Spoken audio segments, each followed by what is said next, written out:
Hello everyone, it's Tania Gabrielle here, Wealth Astro-Numerologist. Welcome to Star Codes, where today we're going to look at one of my favorite transits in astrology, and that is Sun conjunct merged with Venus. Now this is the merging of light, the star of the sun, and love. And it brings the appreciation of everything that is good, lovely, beautiful, pleasurable, uplifting, joyful. It brings peace, it brings harmony, beauty, intimate relationships are focused on, creativity is enhanced, self-expression is enhanced, and abundance generation is enhanced. So it's very pleasant, affectionate, charming, and comfortable. It's just such a beautiful coming together of the star that governs life on Earth and Venus, the divine feminine. So they merge together on March 26th while the sun is in Aries. And of course, Venus joins the sun in Aries. And this time at 5 degrees. Now, 5 is an important number this year because 2021 is a 5 universal year. And 5 sits on a rocker. It faces left and right. It embodies flexibility, freedom, adventure, taking a risk, feeling flexible. And so the invitation here is to release negativity, to release negative emotions and embrace positivity by being open, by being inquisitive, by investigating, by being flexible, and also having fun, tuning into pleasurable, beautiful things that are in front of you, right? Things that you can feel viscerally in front of you. Venus conjunct Sun. Now, Venus rules both Taurus and Libra, and this event takes place in Aries, which is opposite to Libra. So it takes on this harmonizing effect since we just had the Libra full moon as well, and it allows you to balance and harmonize energy in your life.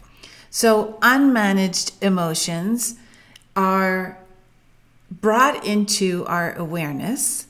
Those are the emotions that interfere with happiness, that interfere with peace, everything that Sun conjunct Venus stands for.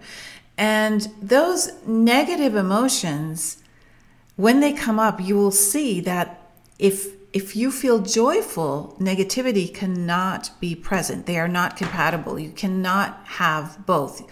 You can either have negativity or you can have joy.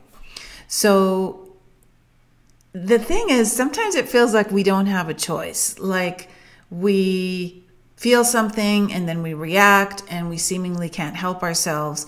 But if you start considering during this beautiful time the consequences of those visceral conditioned responses, you can start practicing self-restraint. And that is really so important because you won't let those negative emotions co-opt and interfere with your inner peace, with your inner joy, and with your relationships.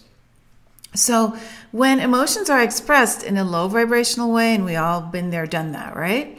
It's a very human thing to do. Even harboring emotions and not expressing them, this can cause harm.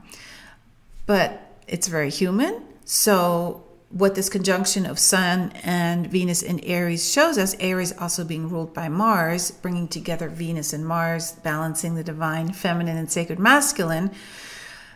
This sign, Aries, it epitomizes action, forward momentum, new beginnings, a fresh start. That's why the season of spring begins in the first sign of Aries in the Northern Hemisphere.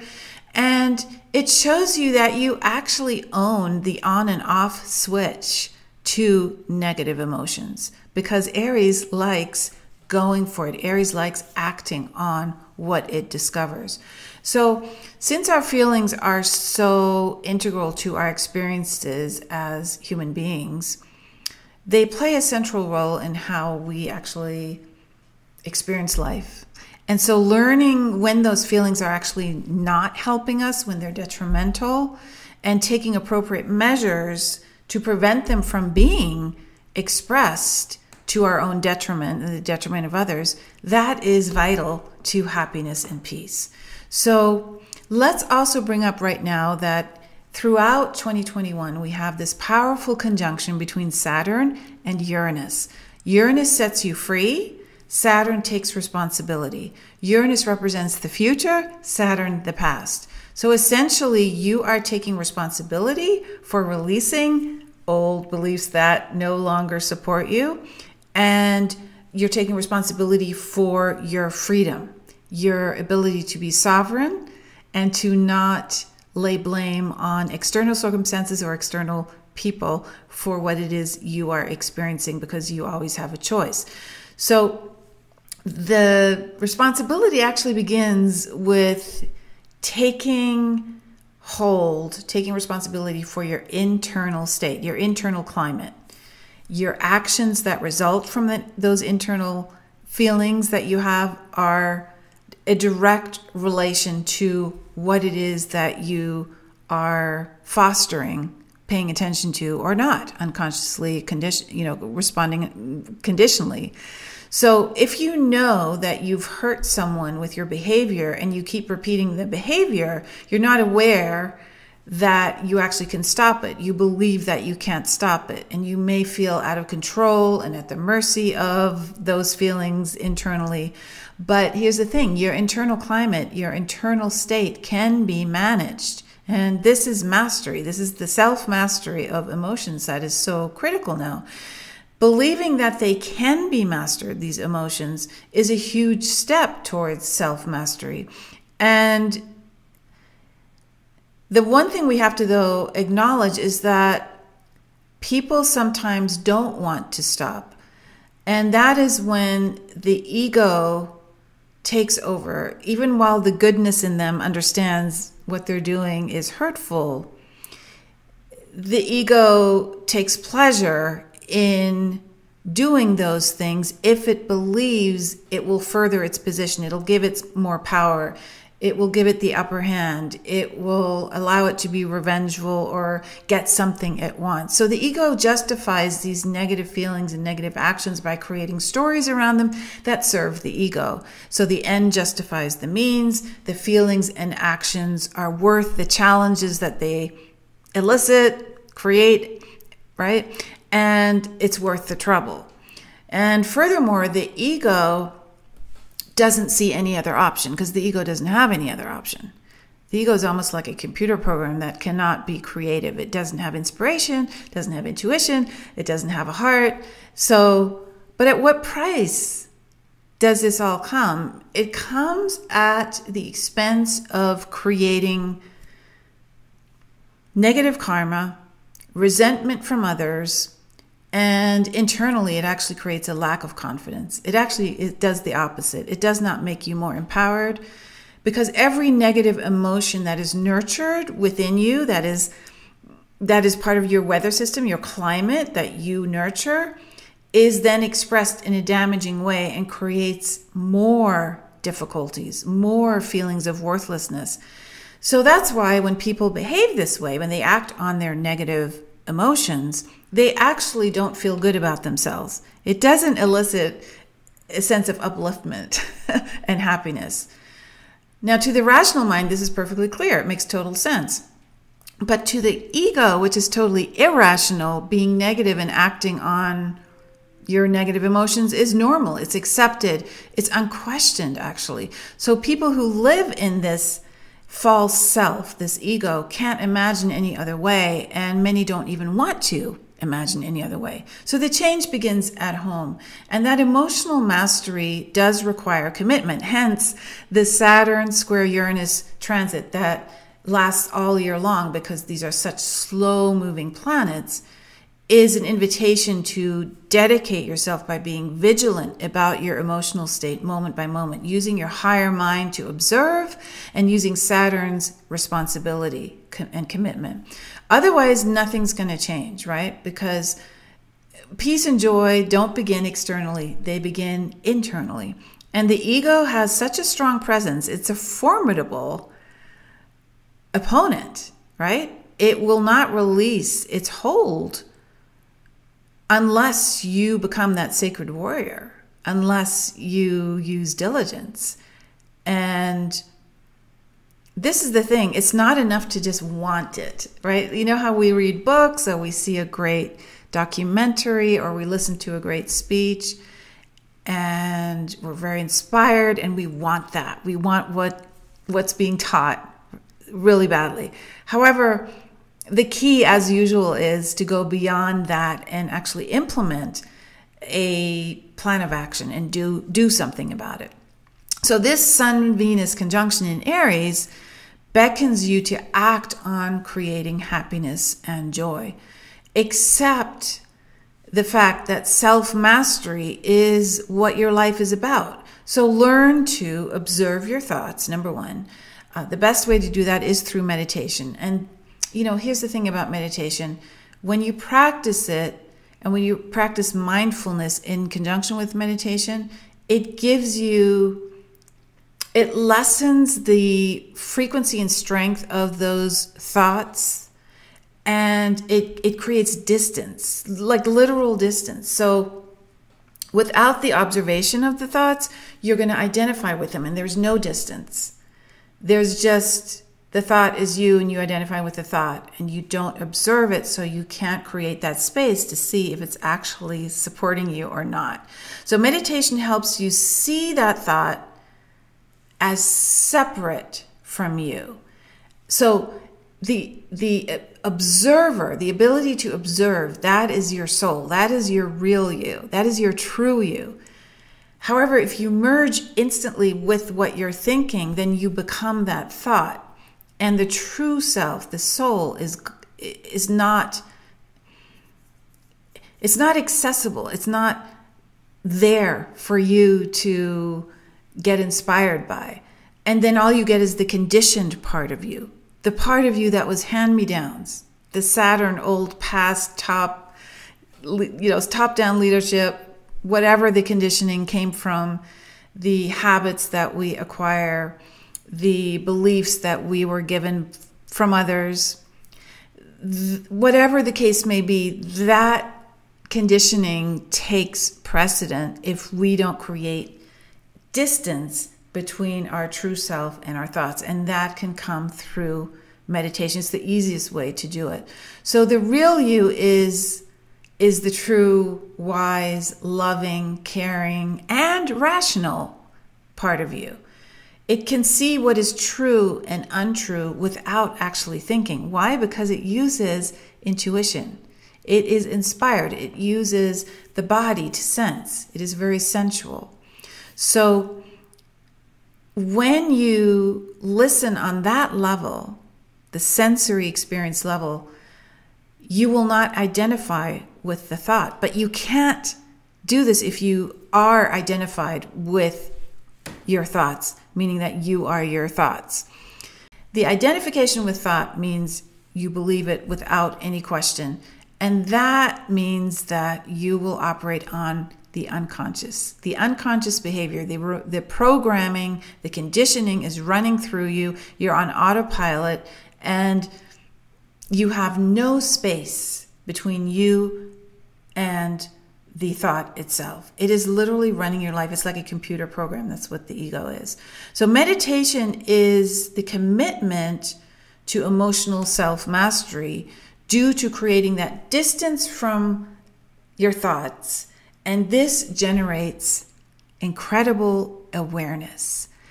And it is an amazing feeling to extricate yourself from that old paradigm where what you have been given, what you've read, what you've been told, what you've been taught is who you think you are. That is not true. Now, the second part of this equation, in addition to meditation, is to be mindful. And mindfulness asks you to be conscious of your internal climate and your sensory experience. And to do this moment to moment. So Again, this can be challenging since our default programming is actually to be daydreaming, lost in thought. Mindfulness is to be supremely conscious and aware, and especially when you identify with your thoughts, and that's the key.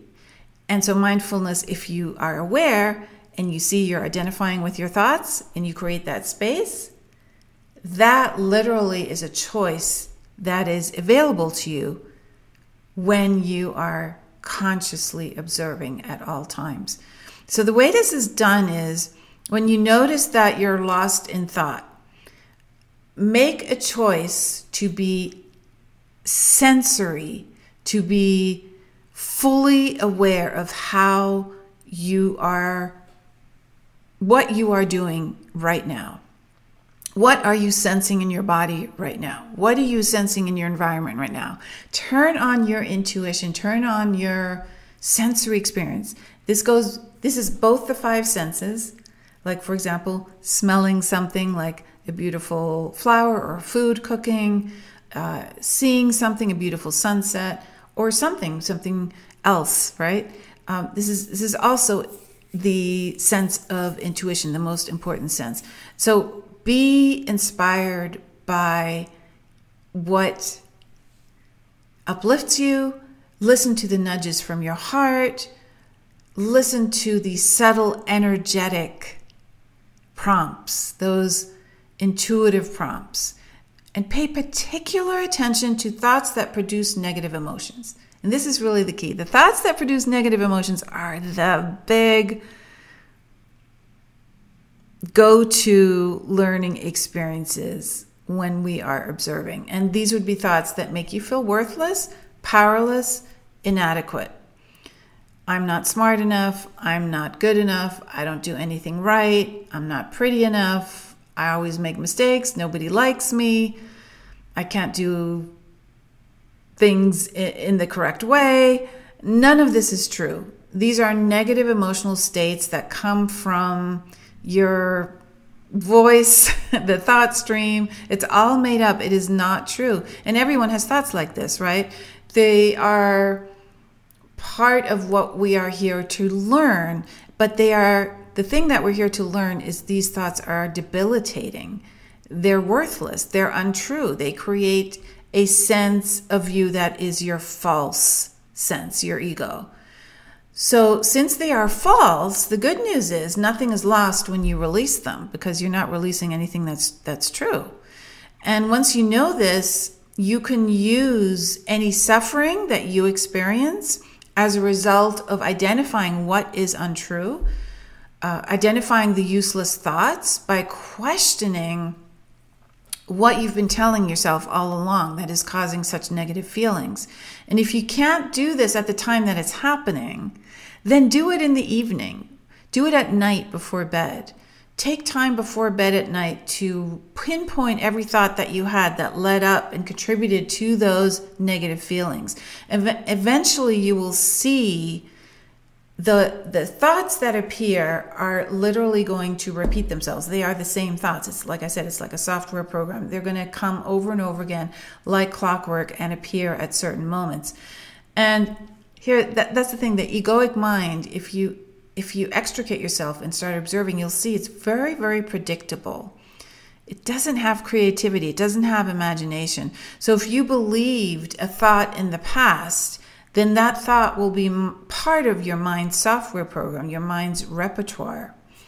And so once you know which of those beliefs catch you off guard, you weaken their impact, you weaken their power over you, and eventually those beliefs will subside. So this Venus conjunct Sun, to me, the light and love that this brings, this peace and harmony, this attention on beauty, these are sensory experiences. These are inspirational, uplifting experiences that we can focus on, especially in regards to our intimate relationships, our creativity, and abundance generation, financial flow. So, of course, you can't do anything about what other people say to you or do, right? since you have no control over that, and that's actually a good thing. It frees you up to just focus on yourself. And what you want to focus on is your inner climate. It needs your attention. So just become aware of what you're saying to yourself in response to what others say or do or feel. And that is what you're responsible for. And you're responsible for what you feel, what you're allowing in your life in terms of your thoughts. And if your thoughts become if you get too identified with the thoughts, they will turn into emotions, and those emotions will have a detrimental impact, right? So the good news is you are responsible only for you, no one else. And it means you can be happy at any time and under any circumstances, because the same is true for outer events, not just people in your life. The outer events don't need to determine how you feel. They don't need to determine your inner climate, your inner state of being. You determine that by either unconsciously falling into your old patterns, your negative emotional state, your negative conclusions, or by consciously choosing your own conclusions, by being the observer, by being the creator, by being sovereign. Owning it. Aries, owning it. Going for it. So this is a beautiful time at the onset of spring in the Northern Hemisphere and autumn in the Southern Hemisphere to really make a shift and listen to those nudges in your heart and appreciate the beauty of the changing seasons, to acknowledge anything that you feel grateful for at all times. These are ways out. These are ways of extricating yourself from that matrix, that ongoing voice that truly isn't your own, but that you've identified with just because it was never pointed out and it is a habit. So let's break those habits now. Let's start something really exciting, each of us within our own internal space. And let's get to know each other at soul level as a result. And one way you can do that, of course, is by knowing your numerology code, the meaning of your birthday, the meaning of your birth name, your astrology birth chart. And you can learn all of that at my free masterclass that I created for you at starcodeclass.com. There's a wonderful handout for you there as well to guide you through the masterclass. So enjoy that, get to know yourself at soul level and get to know others so you can have that compassion and understanding as you interact with your friends, your family, your colleagues. So have a beautiful week, and I will see you in next week's Star Codes podcast.